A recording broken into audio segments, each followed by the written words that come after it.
أشهد أن لا إله إلا الله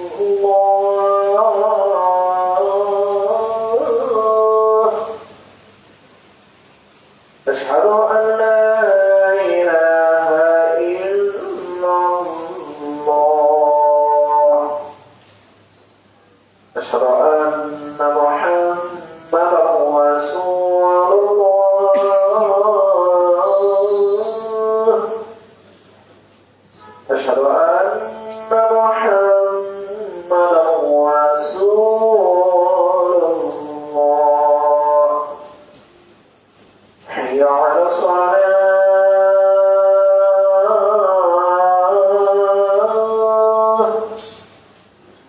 حي على الصلاة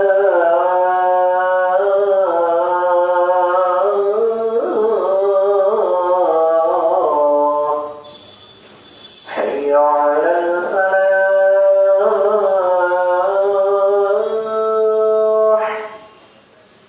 حي على الفلاح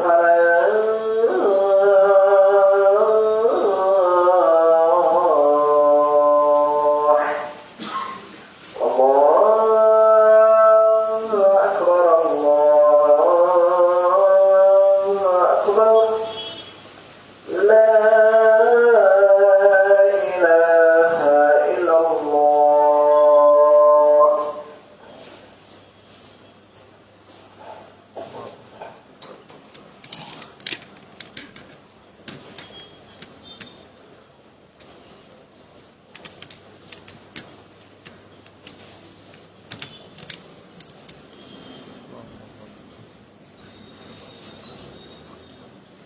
السلام عليكم ورحمة الله وبركاته. إن الحمد لله نحمده ونستعينه ونستغفره ونعوذ بالله من شرور أنفسنا ومن سيئات أعمالنا من يهده الله فلا مضل له ومن يضلل فلا هادي له وأشهد أن لا إله إلا الله وحده لا شريك له وأشهد أن محمدا عبده ورسوله أما بعد. கண்ணியத்திற்குரிய எல்லாம் வல்ல ஏகரைவனின் நல்லடியார்களே, இன்றைக்கு நாம் வாழக்கூடிய இந்த காலகட்டத்தில் சக மனிதருக்கு நண்பர்கள் என்ற அடிப்படையில் நிறைய பேர்கள் வாழக்கூடிய ஒரு காலகட்டத்தில் இருக்கிறோம்.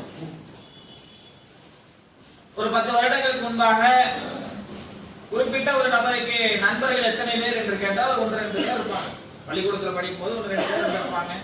கல்லூரியில படிச்சிருந்தா அங்க 1-2 பேர், வேலை செய்யக்கூடிய இடத்துல நல்ல நண்பர்களாக 1-2 பேர் இருப்பாங்க. அவ்வளவுதான். ஆனால் இன்றைக்கு டெக்னாலஜி எல்லாம் வளர்ந்த ஒரு காலகட்டத்துல யாரென்று தெரியாதவர்கள் கூட இன்றைக்கு நல்ல நண்பர்களாக இருக்கிறாங்க. சமூக வலைத்தளங்கள், சோசியல் மீடியா, பேஸ்புக், வாட்ஸ்அப் போன்ற சமூக வலைத்தளம் மூலமாக நண்பர்களாக அறிமுகமாகி தங்களுடைய அந்தரங்களை கூட பகிர்ந்து கொள்ளும் அளவிற்கு யார் என்று தெரியாத நபர்கள் கூட இன்றைக்கு நண்பர்களாக ஆயிரக்கணக்கில் நண்பர்கள் இருக்கக்கூடிய ஒரு சூழல்ல இருக்கிறோம். அப்படிதான் எல்லாருடைய வாழ்க்கை இருக்கிறது. தெரிந்த நண்பர்கள் இருப்பது போல தெரியாத நண்பர்கள், அவர்களோட நேரம் செலவழிக்கிறோம், தெரிந்த நண்பர்களோட நேரம் செலவழிக்கிறோம். இப்படி நண்பர்கள் என்று நமக்கு எடுத்துக்கொண்டால் நிறைய நண்பர்கள் இருக்கிறாங்க. நமக்கு இருக்கக்கூடிய நண்பர்கள்ல நல்ல நண்பர்கள் யார்? நாம் அவசியம் அவர்களோட தொடர்பு வைத்துக் கொள்ளக்கூடிய அளவிற்கு நல்ல நண்பர்களை பற்றி இந்த ஜும்மா உரையில நாம் அறிந்து கொள்ள இருக்கிறோம். அதற்கு முன்பாக ஒரு சின்ன ஒரு கதையோட ஆரம்பிக்கலாம் என்று நினைக்கிறேன். இந்த கதையில இருக்கக்கூடிய நபருடைய பெயர் நம்முடைய பெயர் தான். நீங்க அப்படியே நம்ம சொல்ல சொல்ல அப்படியே காட்சிப்படுத்திக் கொள்ளுங்க. நம்ம வாழ்க்கையில அப்படி நடந்தா எப்படி இருக்கும் அப்படின்னு நம்மளே அப்படி உருவகப்படுத்திக் கொள்ளணும். இந்த கதையுடைய மிக முக்கியமான நபராக இருக்கக்கூடியவர் அவர் நானாக இருப்பேன். இங்க உட்கார்ந்து இருக்கக்கூடிய நீங்களாகத்தான் இருப்பீங்க. உங்களுடைய வாழ்க்கையில இப்படி ஒன்று நடந்தால், என்னுடைய வாழ்க்கையில நடந்தால் எப்படி இருக்கும் என்பதுதான் நம்முடைய கற்பனையில அப்படியே நாம் பேச பேச அப்படியே நினைத்துக் கொள்ளுங்க. ஏனென்றால் இந்த தலைப்புக்கு மிக முக்கியமாக ஒரு விஷயமாக இருக்கும். இது போன்ற ஒரு ஞாயிற்றுக்கிழமையில மழை நேரத்துல நல்ல மழை பெய்து கொண்டிருக்கக்கூடிய ஒரு ஞாயிற்றுக்கிழமைன்னு வச்சுக்கிடுங்க. பொதுவாகவே ஞாயிற்றுக்கிழமை இரவு நேரங்கள்ல அமைதியாயிரும் திருப்பூரை பொறுத்த வரைக்கும். அதுவும் நல்ல மழை பெய்து ஓய்ந்து இருக்கக்கூடிய நேரத்தில் எப்படி இருக்கும்? ஒரு 10-10:30 மணிக்கு ஊரே நிச நிசப்தமாக இருக்கிறது. மழை பெய்து ஓய்ந்திருக்கக்கூடிய ஒரு நேரம். ஊர்ல எல்லாருமே அப்படியே தூங்கிட்டாங்க. ஊரே அப்படியே அமைதியாயிடுச்சு. நம்ம இருக்கக்கூடிய தெரு, நாம் இருக்கக்கூடிய வீடு, நம்ம ஒரு லைன் வீட்டுல இருக்கிறோம்னா அந்த லைன் வீட்டுல இருக்க எல்லாருமே தூங்கி இருக்கக்கூடிய ஒரு சூழல். நாமும் தூங்குவதற்காக படுத்திருக்கிறோம். அப்படியே செல்ல அப்படியே நோண்டிக்கிட்டு, பொதுவாகவே படுத்த உடனே செல்ல கொஞ்ச நேரம் பார்த்துட்டு தான் இருப்போம். அப்படியே செல்போனை பார்த்துக்கொண்டே அப்படியே நம்மளும் அப்படியே தூங்குற நிலைமைக்கு போயிட்டோம். அப்படியே கண் சொக்கி விட்டது. திடீரென்று செல்போன்ல ஒரு அழைப்பு, ஒரு கால் வருது. அப்படியே கண்ணை முடிச்சு பாக்குறோம். யாரு ஒரு 10:30 மணிக்கு இந்நேரத்துல கூப்பிடுறது? ஞாயிற்றுக்கிழமை ஆயிடுச்சு, அதுவும் மழையும் பெஞ்சுக்கிட்டு இருக்குது. இந்த நேரத்துல யார் கூப்பிட போறா அப்படின்னு எடுத்து போனை பார்த்தா குறுக்காலருடைய நோட்டிபிகேஷன் நம்ம அருகாமையில் இருக்கக்கூடிய போலீஸ் ஸ்டேஷன்ல இருந்து ஒரு கால் வருது. சவுத்தோ நார்த்தோ ஏதோ ஒரு போலீஸ் ஸ்டேஷன்ல இருந்து ஒரு கால் வருதுன்னு வச்சுக்கிடுங்க. நம்பர் போலீஸ் ஸ்டேஷனுடைய லேண்ட்லைன் நம்பராக இருக்கிறது. பார்த்த உடனே ஒரு கருக்குன்னு ஒரு சூழல் இருக்கும். இரவு நேரம் 10:30 மணிக்கு அப்படியே கண் அயர்ந்து கொண்டிருக்கிற நேரத்தில் திடீர்னு போனேன். முழிச்சு பார்த்தா போலீஸ் ஸ்டேஷன்ல இருந்து ஒரு கால் வருது அப்படின்னு பார்த்த உடனே அப்படின்னு ஒரு கருக்குன்னு ஆகுதுல, அப்படியே கற்பனையில பார்க்கணும். நமக்கு தான் அப்படி வருது அப்படின்னு வச்சுக்கிடுங்க. எனக்கு தான் அப்படி ஒரு கால் வந்திருக்கிறது, உங்களுக்கு தான் வந்திருக்கிறது. பார்த்த உடனே எதுக்கு கூப்பிடுறாங்க அப்படின்னு எடுத்து அட்டன் பண்ணி வைக்கிறோம். ஒரு கடினமான ஒரு குரல்ல, ஒரு அதிகார தோரணையில எதிர்த்தரத்துல இருந்து ஒருத்தர் பேசுறாரு. என்ன சொல்றாருன்னா, இந்த மாதிரி ஸ்டேஷன்ல இருந்து சப் இன்ஸ்பெக்டர் பேசுறேன் நானு. சமீபத்தில் நடந்த மிகப்பெரிய ஒரு குற்ற செயல்ல உங்களை நாங்க சஸ்பெக்ட் பண்றோம். அதுல உங்களுக்கு ஏதாவது தொடர்பு இருக்குன்னு நாங்க நினைக்கிறோம். ஒரு கொலையாக இருக்கட்டும் அல்லது மிகப்பெரிய கொள்ளை சம்பவமாக இருக்கட்டும், அந்த மாதிரி ஒரு சம்பவத்துல நீங்கள் தான் குற்றவாளி என்று நாங்க நினைக்கிறோம். உடனடியாக 1/2 மணி நேரத்துக்குள்ள இந்த ஸ்டேஷனுக்கு நீங்க வரணும். வரலைன்னா நாங்க அங்க வந்து உங்களை இழுத்துட்டு வர்ற சூழல் ஏற்படும். அக்கப்பக்கத்துல எல்லாம் தெரியும், கொஞ்சம் அசிங்கமாயிரும். சீக்கிரம் ஸ்டேஷனுக்கு வந்துருங்க அழைப்பு வரும். என்ன செய்வோம்? நம்ம முகமெல்லாம் வேர்த்துருச்சு. இரவு ஒரு 10:30 மணி, இல்ல கூலிங்கான கிளைமேட், மழை பெஞ்சு ஓய்ந்து இருக்கிறது, வீட்டுல ஃபேன் ஓடிக்கிட்டு இருக்கிறது. குளிர் தாங்க முடியாத நேரத்துல கூட இப்படி முத்து முத்தா வேர்த்து ஒழுகுது முகமெல்லாம். இப்படி ஆயிரம் நமக்கு இப்படி ஒரு போன் வந்தா நம்ம எந்த தப்பு தண்டாவுக்கும் போறது இல்ல, நம்ம வேற உண்டு வெட்டி உண்டு இருக்கிறோம். நமக்கு இப்படி ஒரு போன் வந்து அது பெரிய குற்றச்செயல்ல நீங்கள் தான் குற்றவாளி என்று நாங்கள் நினைக்கிறோம் என்று கால் வந்தா படவெடுத்து போறோம். அப்படியே விடவெடுத்து போயிட்டு என்ன பண்றது? தனியா போனா ஏதாவது கேஸ்ல நம்ம உட்கார வச்சுருவாங்க. ஆள் கிடைக்கலாம் கூட நம்ம பேர்ல எழுதி உட்கார வச்சுட்டா என்ன செய்யறது? இந்த நேரத்துல எப்படி இதை கையாளுவது? ஆனா போகலைன்னா அவங்க வந்துட்டாலும் அசிங்கமாயிரும். என்ன பண்ண? ஸ்டேஷனுக்கு போகணுமே. அப்ப நம்ம நினைவுக்கு முதல்ல வர்றது யாருன்னா நம்ம நண்பர்களாக தான் இருப்பாங்க. யார் நம்முடைய பெஸ்ட் ஃப்ரெண்டு, நம்ம உற்ற தோழன் யார்? அவனை நினைச்சிட்டு அவரை போய் கூப்பிடுவோம், கூட்டிட்டு போவோம். வந்தாங்கன்னா ஒரு சப்போர்ட்டா இருக்கும். 2 பேர் போனா போலீஸ்காரன் பாப்பா ஏதாவது அவர் வெளியே போய் தகவல் சொல்றதுக்கு யாராவது கூப்பிட்டு வர்றதுக்கு யூஸ் ஆகும். நமக்காக ஏதாவது 2 பேசுவாரு. இப்ப யார் நம்முடைய உயிர் தோழனாக என்ன பிரச்சனையா இருந்தாலும் வந்து நிக்கிறாங்க. அவனுக்கு ஒரு பிரச்சனைனா நம்ம முதல்ல போய் நிற்போம். அப்படிப்பட்ட ஆளை தேர்வு செய்யறோம். அவங்க போறாங்க, நம்ம கிளம்புறோம். வீட்டுல கேட்கறாங்க, என்னங்க இந்த நேரத்துல கிளம்புறீங்க? ஒண்ணு இல்லம்மா, ஒன்னும் பிரச்சனை இல்லை, வந்துடுறேன் அப்படின்னு சொல்லிட்டு போறோம். ஏன்னா அவங்க பயந்துருவாங்கல்ல. அப்ப அப்படி போய் கிளம்பி போறோம். போய் கதவை தட்டுறோம் நண்பருடைய வீட்டுல. அவர் அப்படியே தூக்க கலக்கத்துல வர்றாரு. ஏன்டா இந்த நேரத்துல வந்து கூப்பிடுற? இந்த மாதிரி ஸ்டேஷன்ல இருந்து போன் வந்துச்சு, போய் ஒரு 8 பார்த்துட்டு வந்துடலாம், என்ன சொல்றாங்க பார்த்துக்கலாம். சொன்ன உடனே நம்முடைய நண்பர் எப்படி சொல்லுவாருன்னு எதிர்பார்த்து போறோம்னா அந்நேரத்துல கூப்பிட்டா உடனே வந்துருவான். ஏன்னா அவனுடைய எல்லா பிரச்சனையும் நான் போய் நிக்கிறேன். ஒரு டீ சாப்பிடுறது கூட நான் தனியா போய் சாப்பிட்டது இல்லை, அவனை கூட்டிட்டு போகாம சாப்பிட்டது இல்லை. எங்கேயாவது போகணும்னா ஒன்னா சுத்துவோம், தேட்டருக்கு போகணும்னா ஒன்னா போவோம். எங்க போறதாக இருந்தாலும் சரி அவனும் நானும் ஒன்னாதான் சுத்துவோம். அப்படிப்பட்ட நண்பன் நல்ல விஷயங்களாகட்டும் தீய விஷயங்களாகட்டும் எல்லாத்துலயும் ஒன்னரை கலந்துருக்கான். அவனுக்காக என்னுடைய உயிரை கூட கொடுப்பேன். அப்படிப்பட்ட நண்பன் போய் கூப்பிட்டா என்ன பண்ணுவான்? உடனே வருவான் என்று நம்ம கூப்பிடுறோம். கூப்பிட்ட உடனே அவனுடைய பதில் எப்படி இருக்கிறது என்றால், நானும் இந்த பிரச்சனைக்குள்ள வர முடியாது, நீ போய் உன் பிரச்சனையை நீ பாத்துக்க, என்னால வர முடியாது, ஏன் வீட்டை தாண்டி நான் வர மாட்டேன், நீயே போய் பாத்துக்க சொன்னா எப்படி இருக்கு நம்முடைய சூழல்? எப்படிப்பட்ட ஒரு நிலையில நம்ம போய் கூப்பிடுறோம். அதே நான் எந்த தப்பு பண்ணல, ஆனால் இப்படி ஒரு கால் வந்து இருக்கிறது, என்னன்னு போய் பார்த்து பேசிட்டு வரலாம். கூட வர நான் பேசிக்கிறேன்னா வரமாட்டேன்னு சொல்றா. யாரு?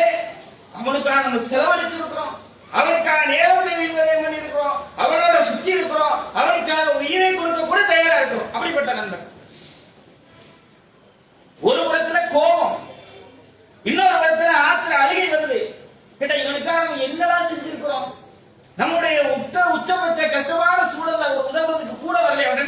கேட்டோமா, ஏதாவது ஒண்ணு பண்ண சொன்னோமா, கூட வந்துட்டு போடாதுன்னு சொல்றோம். இந்த நேரத்துல வரலையே, இப்படி பண்ணிட்டானே அவங்களோட ஒரு பக்கம் கோபம், இன்னொரு பக்கம் நம்மளே நினைச்சு ஒரு அழுகை, இவனோட எவ்வளவு நாளை செலவழிச்சிருக்கிறோம், இவனுக்காக என்னென்னலாம் செஞ்சிருக்கிறோம், இப்படி இருக்கிறானே என்று நம்ம அப்படியே வந்துக்கிறோம். இன்னொரு புறத்துல நினைவுக்கு வருது, வரலைன்னா அவங்க வந்துருவாங்க வீட்டுக்கு. என்ன பண்றது இந்த நேரத்துல? சரி, இன்னொரு நண்பன் இருக்கான், அவனு நல்ல நண்பன் தான்.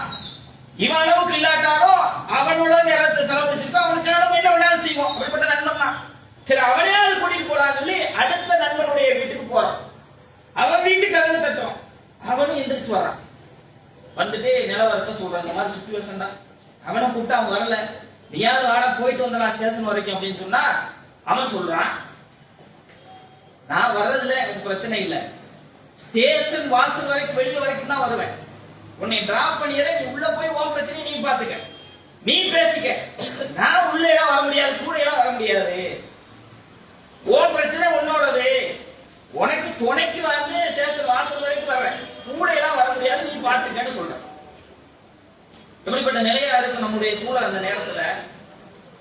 அவனை நினைச்சு நம்ம அப்படியே நொந்துக்கிறோம், இவனுக்கு என்னென்னலாம் செஞ்சிருக்கிறோம், எவ்வளவு சொல்லி பார்க்கிறோம், டேய் வாடா, கூட வரைக்கும் வாடா, நீ ஒண்ணு பேச வேணாம், கூட வந்து உட்கார்ந்தினா போது, நான் பேசிக்கிறேன்.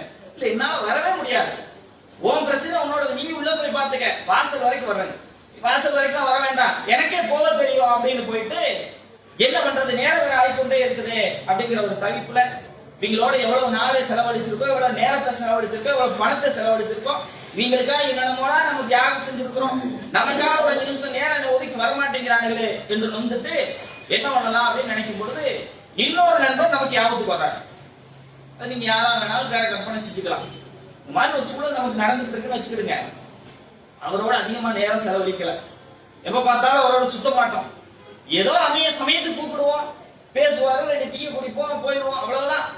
பெரிய அளவுக்கு நண்பர் இல்ல, வேற வழியும் இல்லை. இந்த நேரத்துல இந்நேரத்துல அப்படியே 11 ஆயிடுச்சு, இந்நேரத்துல யார போய் தேடுறது, யார போய் கூப்பிடுறது, போய் இவன்கிட்ட போய் பேசி பார்க்கலாம், இவனுங்களே வரல, அவன் எங்க போய் வரப்போறான், போய் பார்க்கலாம் என்று நினைச்சு போய் கதவை தட்டுறோம். வர்றாரு அவரு, என்ன பிரச்சனைன்னு கேட்கிறாரு, இதுதான் சூழ்நிலை என்று சொல்றோம். உடனே நான் வர்றது சட்டையை போட்டு கூட வர்றாரு, கூட வருவது சொல்லிதான் கூப்பிடுறோம், கூட நீ வந்தீங்கன்னா போதும், பேசுறது நான் பேசுகிறேன், இன்ஸ்பெக்டர் என்ன பேசணுமோ நான் பேசிக்கிறேன், ஸ்டேஷன்ல நான் பாத்துக்க, நீ கூட வந்தா போதும்னு கூட்டிட்டு போறோம். கூட வர்றாரு, ஸ்டேஷனுக்குள்ள வர்றாரு, பக்கத்துல உட்கார்றாரு, இன்ஸ்பெக்டர் சப் இன்ஸ்பெக்டர் பேசுறாரு, நல்ல பையன், இவனை பத்தி எனக்கு ரொம்ப வருஷமா தெரியும், எந்த தப்பு தவறுக்கும் போகல, அவன் வேலை வந்துட்டு இருப்பான், நான் இவனுக்கு கேரண்டி, அவனுக்கு ஒரு அறிமுகமானவர் வச்சுக்கிறீங்க. அப்படியா? நாங்க அந்த நேரத்துல அவருடைய டவர் அந்த ஏரியால செல்போன் டவர் கனெக்ட் ஆனதுனால, ஆளுங்க வேற யாரும் கிடைக்காதனால இவருடைய டவர் மட்டும் கனெக்ட் ஆனதுனாலதான் இவரை நாங்க சஸ்பெக்ட் பண்றோம், நீங்க கேரண்டி கொடுக்கறதுனால பிரச்சனை இல்ல, கூட்டிட்டு போங்க, ஏதாவது ஒண்ணா கூப்பிடுறோம், வந்து பேசிக்கிறீங்க அப்படின்னு சொல்றாரு. அவர் எப்படியே வெளியே வந்துடும். ஒரு சூழல் நமக்கு ஏற்படுதுன்னு வைங்க, வெளியே வந்த பிறகு நினைக்கிறோம், 2 பேருக்கா நம்ம என்னமோ செஞ்சிருக்கிறோம் உதவலைய, இவன் கூட அவ்வளவு தொடர்பு இல்லை, இவ்வளவு தூரம் நமக்கு வந்து உதவி செஞ்சிருக்கிறானே என்று நினைத்து அவன் செய்த உதவியை நினைச்சு பார்க்கணும். நம்ம கூப்பிட்டது கூட பேச வேண்டாம், கூட வான்னு கூப்பிட்டு இருக்கிறோம், அவனே வந்து பேசுறான், அறிமுகமானவனா இருக்கிறான், அவனே உதவி செய்யறான், அவனே நமக்கு ஜாமீன் போயிடுறான், எல்லா பிரச்சனையில இருந்து நம்மளை காப்பாத்தி கூட்டிட்டு வர்றான், இவன் கூட நம்ம அதிகமான நேரத்தில் செலவழிக்கலையே என்று நினைக்கிறோம். இப்படி ஒரு கதை வச்சுக்கிறீங்க, எதுக்குன்னு அப்புறம் சொல்றேன். இப்ப இஸ்லாமிய மார்க்கம் நமக்கு அழகான ஒரு வாழ்க்கை திட்டத்தை நமக்கு வழங்கி இருக்கிறது. இஸ்லாம் என்ற வாழ்க்கை திட்டம், இந்த மார்க்கமானது இந்த உலகத்துல எப்படி நம்ம வாழணுங்கிறதை காட்டுகிறது. இந்த உலகத்துக்கு பிறகு உங்களுடைய வாழ்க்கை முடிவது கிடையாது, உலகத்திற்கு பிறகு ஒரு வாழ்க்கை இருக்கிறது, அந்த வாழ்க்கைக்கு இந்த வாழ்க்கையை நீங்கள் பயன்படுத்திக் கொள்ளுங்கள் என்று ஒரு செயல் திட்டத்தை நமக்கு வழங்குது. இதுதான் இஸ்லாம் என்பது. இஸ்லாம் என்பது இறைவனுக்கு கட்டுப்பட்டு நடக்கணும், அவன் ஒரு வாழ்க்கை திட்டத்தை நமக்கு தரான், இப்படித்தான் நீங்க வாழணும். அது எப்படிப்பட்டதா இருக்கிறது என்றால், நீங்கள் மறுமையில வெற்றி அடைவதற்காக, உங்கள் மரணத்திற்கு பிறகு நீங்கள் வெற்றி அடைவதற்காக இந்த உலகத்தை அமைத்துக் கொள்ளுங்கள். அல்லது ஷரக்கல் மௌத்தவல் ஹயாத்தல் எவ்வளவுக்கும் ஐயுக்கும் அம்சமும் அமலா, உங்களுக்கு வாழ்வையும் தந்திருக்கிறோம், மரணத்தையும் தந்திருக்கிறோம்.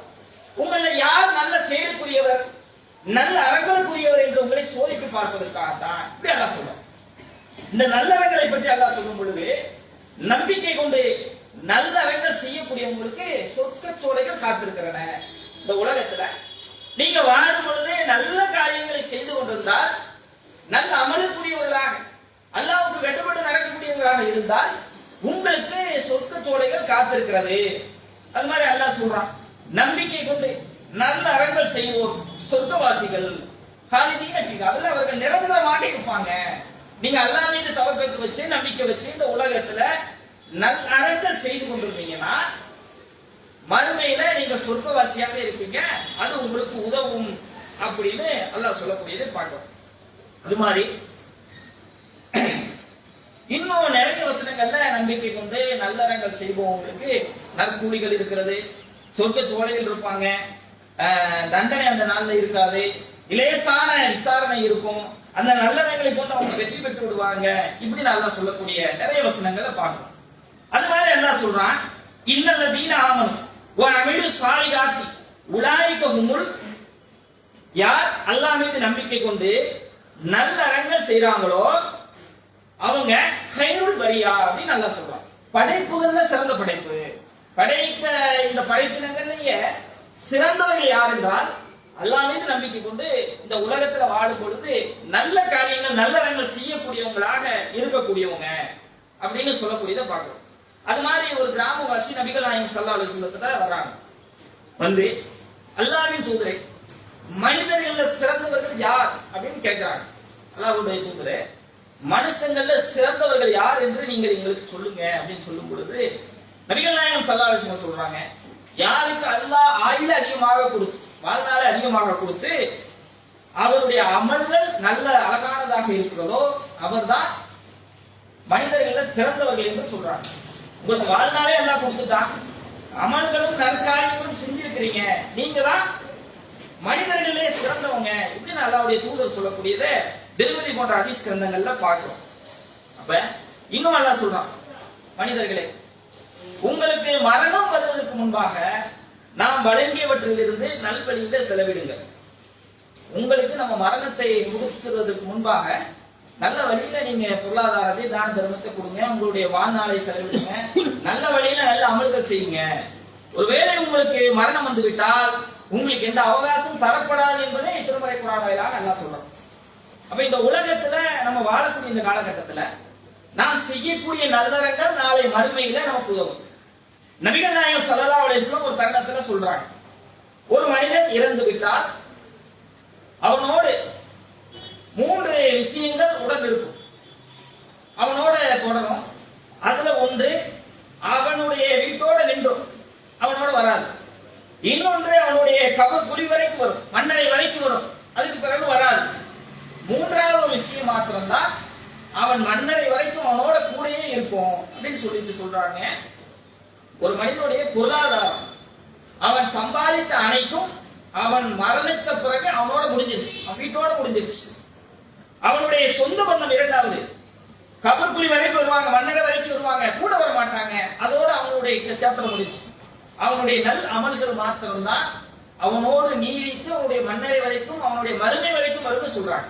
இப்ப நான் முதலாவதாக ஒரு கதை சொன்னல, இங்க இந்த ஸ்டேஷன் என்பது நம்முடைய கபர் குழி மண்ணறை. இதுல நம்ம அந்த நபராக சொன்னது அது நான் தான், நீங்க தான். முதலாவது நண்பன் சொன்னது உங்களுடைய பொருளாதாரம்.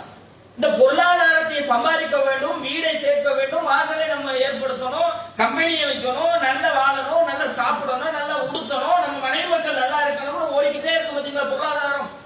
இந்த பொருளாதாரத்துக்காக நம்ம எதை செய்வதற்கு தயாரா இருக்கும், அதான எதார்த்தம். எப்படியாவது காசு பணத்தை சேர்க்கணும், சம்பாதிக்கணும், நல்ல நிலையில இருக்கணும், இந்த பொருளாதாரம் முக்கியம், அதுக்காக எதை தியாகம் பண்ணுவது தயாரா இருக்கிறோம், அவன் தான் நம்முடைய முதல் நண்பன். என்ன வேணாலும் செய்வோம். இந்த பொருளாதாரத்தை தெரிஞ்சுக்கிட்டு இருக்கிறோமா, நம்ம வாழ்நாள் முழுவதும் நம்மளுக்கு அழைப்பு வந்துருச்சு, மரணம். காவல் நிலையத்திலிருந்து வந்து பார்த்தீங்களா அழைப்பு, அது மாதிரி நமக்கு மரணம் வந்துருச்சு. காவல் நிலையத்திற்கு நம்ம போற உள்ள மண்ணறைக்கு பொருளாதாரத்தை கூப்பிட்டு பார்க்கணும்.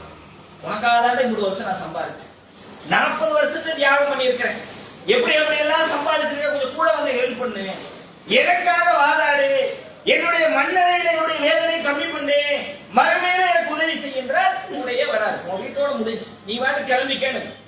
அது முதல் நண்பர். 2வது நண்பர், நம்முடைய சொந்த பந்தம், மனைவி, மக்கள், உற்றார் உறவினர், மாமன், மச்சான், அத்தா, அம்மா, அவங்க என்ன சொன்னாங்க, உன்னோட அந்த ஸ்டேஷன் வாசல் வரைக்கும் வருவேன், உள்ள வர முடியாது.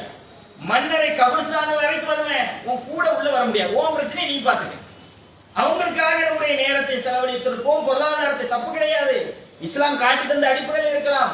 ஆனால் எந்த அளவுக்கு போறோம்னா எக்ஸ்ட்ரீமா இஸ்லாம் சொன்னதை அடகு வைத்து விட்டு, நல்ல அமல்களை எல்லாம் ஓரம் கட்டி வைத்து விட்டு, மறுமைக்கான தயாரிப்பை எல்லாம் வைத்து விட்டு, என்னுடைய சொந்த பந்தம், என்னுடைய மனைவி, என்னுடைய மக்கள், என்னுடைய அத்தா, என்னுடைய அம்மா, என்னுடைய சகோதரருக்காக நான் எதை வேண்டாலும் செய்வேன் இறங்குறோம்ல. நமக்கு அவங்க செய்வாங்களா? மரணித்து விட்டால் உன்னுடைய கபிரஸ்தான் வரைக்கும், மன்னரை வரைக்கும் தான் வருவேன், ஸ்டேஷன் வாசல் வரைக்கும் தான் வருவேன், உள்ளே வந்து உனக்கு பேச முடியாது அப்படின்னு மறுத்துவாங்க. மூணாவதாக நம்ம டச்சே வச்சுக்காத ஒரு நண்பன் நமக்காக உள்ள வந்து வாழாடுறாங்கல்ல, அது நாம் செய்திருக்கக்கூடிய நல் அமல்கள் அப்படின்னு ரசூலா சொல்றாங்க. இந்த நல் அமல்கள் விஷயத்தை நம்ம எப்படி இருக்கணும்? பொருளாதாரத்தை திரட்டணும், பொருளாதாரம் இல்லாமல் வாழ முடியாது, நமக்கு தேவை இருக்கிறது, மார்க்கம் அனுமதித்திருக்கிறது, அதுக்குன்னு வழிகாட்டுதல் தந்திருக்கிறது, தப்பு கிடையாது. ஆனா அதுக்கு கொடுக்கக்கூடிய மெனக்கெடுதல், சொந்த பந்தங்கள் முக்கியம், அவங்களோட எப்படியெல்லாம் நடந்து கொள்ள வேண்டும், எப்படியெல்லாம் இருக்க வேண்டும் என்று மார்க்கம் சொல்லுது, அவங்களுக்கு கொடுக்கக்கூடிய முக்கியத்துவம் நாம் செய்யக்கூடிய நல்ல அமல்களுக்கு இருக்கிறதா? தொழுகையில இருக்கிறோம், அந்த விஷயத்துல கொடுக்கவாங்கல்ல, நல்ல அமல்கள் செய்வதில், தான தர்மத்துல, இதுல எல்லாம் இப்படி இருக்கிறோமா, நம்ம கண்ணும் கருத்துமாக என்று சிந்திக்க கடமைப்பட்டோம். அதுக்கு தான் அந்த கதையை நான் முன்னாடி சொன்னேன். அப்படியே நீங்க காட்சிப்படுத்திக்கிறீங்க. அப்படி ஒரு சூழல்ல, அப்படியே ஒரு கடினமான ஒரு நெருக்கடியில, இந்த ஸ்டேஷன்ல நமக்காக கூட வந்து வாதாடுனா நம்ம தப்பிச்சிடுவோம், அந்த கேஸ்ல இருந்து வந்து நினைக்கக்கூடிய ஒரு நேரத்தில் நமக்கு உதவாட்டா நமக்கு எவ்வளவு பூ வருதோ, அதை விட 1000 மடங்கு ஜாஸ்தியான ஒரு சந்தர்ப்பம், ஒரு சூழ்நிலை. இந்த மண்ணுல போய் நம்ம படுக்க மாட்டோங்க. ஒரு நேரத்தில் எங்கேயாவது டூர் போயிருக்கிறோம், சுற்றுலா போயிருக்கிறோம், மண்ணுல உட்காரணும், படுக்கணும்னு ஏதாவது விழிப்பு இருக்கிறதா என்று தேடி பார்க்கிறோம். கொஞ்ச நேரத்துக்கு அங்க சுடுமணலாக இருந்தாலோ, அங்க தண்ணீர் சகதியாக இருந்தா உட்கார யோசிப்போம். அதெல்லாம் கொண்டு போய் நம்மளை புதைக்க போறாங்க. அங்க சுடுமா, அங்க நீர் உள்ளே வருமா, சகதி ஆகுமா, எந்த கவலையும் யாருக்கும் இல்லை, நமக்கு கிடையாது. அங்கதான் கொண்டு போய் நம்ம போட போறாங்க. உயிரோடு இருந்தா அங்க விட மாட்டோம், நம்ம மேல படுக்க வைக்க விட மாட்டோங்க, நம்மளை கொண்டு புதைக்க விடுவோமா? அங்கதான் புதைப்பாங்க. நமக்கு அந்த அந்த மண்ணறையில கொண்டு போய் புதைத்த பிறகு நமக்கு உதவிக்கு யாராவது தேவைதாங்க. இந்த உலகத்துல ஒரு ஸ்டேஷன்ல நம்மளை கொண்டு போய் உள்ள உட்கார வச்சு நம்மளை எதையாவது சிக்க வச்சுட்டா என்ன செய்யறது என்று சிந்திக்கிறோம். நம்ம மறுமையில அதை கொண்டு போய் வச்சுட்டா, அல்லாஹ்வும் அல்லாஹ்வுடைய தூதர் சொல்றாங்கல்ல, மண்ணறையிலே உங்களுக்கு வேதனை ஸ்டார்ட் ஆகுது. மரணிச்சுட்டாவே முடிஞ்சது. நீங்க நல்ல அடியாராக இருந்தா அங்க போய் நிம்மதியா தூங்குவீங்க. இல்லைன்னா உங்களுக்கு கபூர்லயே கடுமையான வேதனைகள் உங்களுக்கு வழங்கப்படும். நரகத்துடைய எரி தணல் அங்கிட்டு திறந்து விடப்படும். மலக்குமார்கள் கடுமையாக வேதனை செய்து கொண்டே இருப்பாங்க, சம்மட்டியால் அடிப்பாங்க, விஷ தண்டுகள் சாட்டப்படும். அங்க உதவுறதுக்கு ஆள் வேணாமா? எப்படி ரசூலா சொல்றாங்கன்னா, நீங்க செய்திருக்கக்கூடிய அமல்கள் உங்களோடு அந்த கபர் குழி வரைக்கும் வருவோம். எப்படி வரும்னா, அவியாக வாழ்நாள் முழுவதும் பிராடாக, பித்தலாட்டமாக, முறைகேடாக வாழ்ந்து பாவங்களை சம்பாதித்து வைத்திருக்கக்கூடியவர் ஒரு கருப்பு நிறத்துல, அருவருக்கக்கூடிய அளவுக்கு ஒரு தோற்றத்துல, துர்நாற்றம் வீசும் அளவிற்கு உங்களோட உடன் வந்து படுத்துக்கிடுவாரு. கூட உட்கார்ந்து இருப்பாரு கபூர்ல. ஏற்கனவே ஒரு இரு சுரந்த ஒரு இடம், அங்கேயே கொண்டு வந்து புதைச்சிட்டாங்களே, யாருமே இல்லைன்னு நினைக்கும் பொழுது நம்மளோட ஒரு கடுமையான ஒரு பார்க்கவே அருவருப்பா, துர்நாற்றம் வீசக்கூடிய, இது நம்மளை விட்டு போனா பரவாயில்லையே என்று நினைக்கிற அளவுக்கு வந்து இருக்கும். அதுதான் நீங்கள் செய்திருக்கக்கூடிய கெட்ட அமல்கள் சொல்றாங்க. அது மாதிரி நீங்கள் நல்ல அமல்கள் செய்திருந்தால், அந்த நல்ல அமல்கள் வெள்ளை நிறத்துல, வெண்ணிற ஆடையில, நறுமணம் வீசுற மாதிரி உங்களோட வந்து உட்கார்ந்து இருக்கும், உங்களுக்கு ஆறுதலா இருக்கும், உங்களுக்கு பக்கபலமா இருக்கும். அதுக்கு நம்ம எவ்வளவு மெனக்கட வேண்டும். அதுதான் நம்முடைய உண்மையான நல்ல நண்பன். நாம் செய்யக்கூடிய அமல்கள், நல்ல அமல்கள் தான் நம்முடைய நல்ல நண்பனாக இருக்கும். நம்முடைய பொருளாதாரமோ, நம்முடைய சொந்த பந்தமோ, நம்முடைய உற்றார் உறவினரை தாண்டி நம்முடைய நல் அமல்கள் நமக்கு உதவியாக, நண்பனாக இருக்கும். அதனாலதான் மார்க் எப்படி சொல்லுதுன்னா, பொருளாதாரத்தை திருத்துங்க, நல்ல வழியில சம்பாதிங்க, நல்ல வழியில செலவிடுங்க. அல்லாஹ் சொல்றான்ல, உங்களுக்கு மரணம் வருவதற்கு முன்பாக உங்களுடைய பொருளாதாரத்தை நல்ல வழியில செலவிட்டுக் கொள்ளுங்கள். சம்பாதிங்க, நல்ல வழியில சம்பாதிங்க, நல்ல வழியா சம்பாதிங்க, நல்ல வழியில செலவிடுங்க. நீங்க உங்களுடைய மனைவி மக்களுக்கு செலவழிப்பதும் உங்களுக்கு நல்ல வழிதான். இந்த மாதிரி நல்ல வழிகளை காட்டு. அந்த வழியை தாண்டி சம்பாதிப்பதிலையும் போயிடாதீங்க, செலவழிப்பதிலையும் போயிடாதீங்க. அது உங்களுக்கு பாவமாயிரும். நல் அமல்களோடு தான் நீங்கள் உங்களுடைய சம்பாத்தியம் இருக்க வேண்டும், பொருளாதாரம் இருக்க வேண்டும். மார்க்க சொல்லும். மனைவி மக்கள் நம்முடைய சொந்த பந்தத்தை எடுத்துக்கொண்டாலும் அவர்களும் உங்களுடைய மறுமைக்கு தீங்கு விளைவிக்கிற பாதையில் உங்களை அழைச்சிட்டு போயிடக்கூடாது. உங்களோட நல்ல வழியில் அவங்க நன்மைக்காக அவங்களை நீங்கள் பயன்படுத்திக் கொள்ள வேண்டும், உங்களை அவங்க பயன்படுத்திக் கொள்ள வேண்டும். எல்லாமே நல்லறங்களை பேஸ் பண்ணித்தான் இந்த உலகத்துல இறைவன் நமக்கு ஆக்கி வைத்திருக்கிறார். இந்த நல்லறங்கள் தான் நம்முடைய நல்ல நண்பனாக நம்முடைய கடினமான காலத்துல கஷ்டமான சூழல்ல நமக்கு உடனிருந்து நமக்காக மறுமை வரைக்கும் வாதாடு. நம்முடைய தொழுகை அல்லாஹ்விடத்தில் நமக்காக பேசும். குர்ஆனை ஓதி இருந்தீங்கன்னா அது அல்லாஹ்விடத்துல பேசும். என்ன ஓதிருக்கான் இறைவா, இருளான நேரத்துல கூட வெளிச்சம் இல்லாத நேரத்துல கூட ஓதிக்கிட்டு இருப்பான். என்ன ஓத தெரியாமல் திக்கி திக்கி ஓதுற அளவுக்கு இருந்தா கூட என்னை ஓதிக்கிட்டு இருந்தான் இறைவா, இவனை மன்னித்து விடு என்று நம்மளுடைய குர்ஆன் ஓதக்கூடிய நல்ல அமல் அந்த நாள்ல உதவி செய்யும். இன்னும் அல்லாஹ்வுடைய தூதர் சொல்றாங்க, அற்பமான விஷயத்தை கூட சொல்றாங்க. ஒரு மனிதனை பார்த்து அல்லாஹ் ஆச்சரியப்படுறான், சிரிக்கிறான், சந்தோஷப்படுறான். யார் என்றால் பாதையில் கிடக்கக்கூடிய இடையூறை அப்புறப்படுத்துறவன். போய்கிட்டு இருக்கும்போது ஒரு கல்லு முள்ளு ஏதோ ஒன்று பார்க்கிறாரு, அவர் காலில் குத்தல, வேற யாராவது குத்தி இருந்து அப்புறப்படுத்தி தூக்கி போடுறாரு பாருங்க, அது ஒரு நல்ல மண். இந்த நற்காரியம் செய்யக்கூடியவனை பார்த்து அல்லாஹ் சந்தோஷப்படுறான். ஒரு பாதசாரி ஒரு வாகனத்துல போகக்கூடியவங்க வாகனத்துல ஏற முடியாம இருக்கிறாங்க, அவர் கையை பிடிச்சோ அவரை தூக்கி உட்கார வைக்கிறீங்க, இதை பார்த்து அல்லாஹ் மகிழ்ச்சி அடைவதாக தான் ரசூலுல்லாஹ் சொல்றாங்க. அல்லாஹ் மகிழ்ச்சி அடைஞ்சிட்டா அந்த நாள் நம்மளை தண்டிப்பானா, நம்மளை கஷ்டப்படுத்துவானா? அல்லாஹ்வை சந்தோஷப்படுத்திட்டு அல்லாஹ் நம்மளை சந்தோஷப்படுத்த மாட்டானா? நம்மளுக்கு ஒருத்தர் மகிழ்ச்சியான ஒரு விஷயத்தை சொன்னா அவரை நம்ம சந்தோஷப்படுத்துறதுக்கு நம்ம யோசிக்கிறோம். நம்ம யார் பழி வாங்குறாங்களோ, நம்ம யார் திட்டுறாங்களோ, நம்மளை யார் அடிக்கிறாங்களோ அவங்களதான் திருப்பி அடிக்கணும்னு நினைக்கிறோம். நம்மளுக்கு எந்த நேரத்திலும் சந்தோஷத்தை கொடுக்கக்கூடியவங்களுக்கு அவங்க சந்தோஷமா இருந்துட்டு போறாங்கன்னு நினைக்கிறோம்ல. சாதாரண ஒரு அற்ப மனசு நம்ம நினைக்கும் போது அல்லாஹ் எப்படி நினைப்பான்? அப்ப அப்படிப்பட்ட நல் காரியங்கள் தான் நமக்கு உதவி செய்யும். அப்படிப்பட்ட நல்ல காரியங்கள்ல நல்ல அமல்கள்ல நாம் கவனம் அதிகம் செலுத்தக்கூடியவர்களாகவும் இந்த உலகத்தை பயன்படுத்திக் கொள்ளக்கூடியவர்களாக நாம் இருக்க வேண்டும். அப்படிப்பட்ட வாக்கியத்தை வல்லறிவன் நம் அனைவருக்கும் ஆட்களுக்கு பிரார்த்தித்து நம்முடைய முதல் உரையை நிறைவு செய்யும்.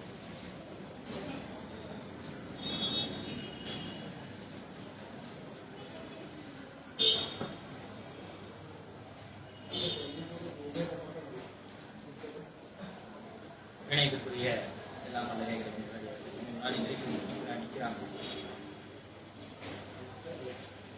இரண்டாவது உரை, அதனால சுருக்கமா முடிக்கிறதுல 2 பேர் சுருக்கமா